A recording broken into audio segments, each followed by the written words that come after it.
We've already looked at interpolation, which are these curly braces here.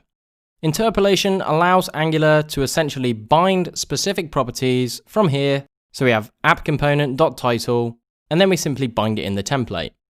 Now, this is actually called an expression. An expression doesn't have to be as simple as this. So in this video, we're going to look at how we can use a few different expressions with interpolation. So what we'll do is actually start off with some numbers. So what we'll do is create a first property called number1, and we'll give this a value of 1. We can say that this is a number if we like. Now we'll just duplicate this here, and then we'll assign it the value of 2.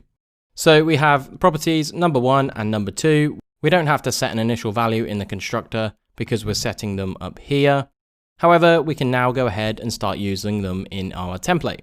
So first off, let's actually look at number1. So all we need to do is curly braces number1, and then underneath what we'll do is look at number2. So if we go across to the browser, we can go and see these rendered out. So here we have Ultimate Angular and then 1 and 2.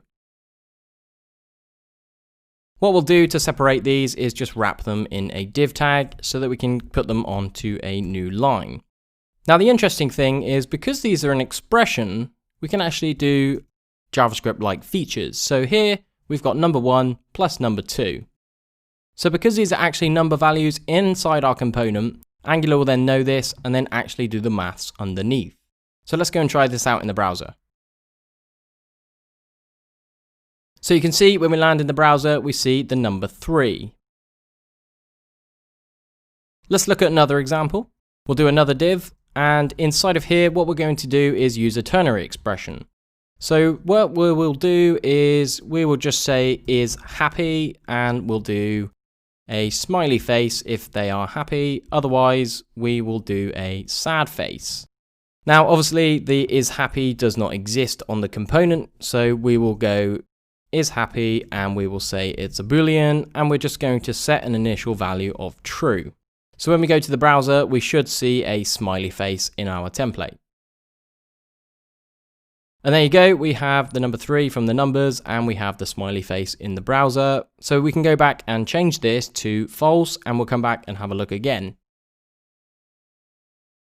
So we'll change this value to false, we'll save it out and go back to the browser. And now we have a sad face because obviously the user is unhappy. Now these are expressions that you can use in your Angular templates, and this just gives you an overview of the kind of expressions that we can use.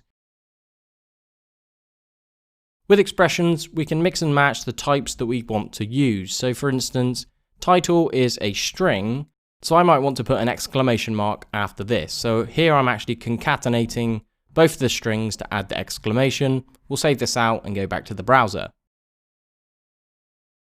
And you can see here that Angular has now parsed this out. So this gives you an overview of the interpolation expressions and how to use the different types of expressions that come into Angular.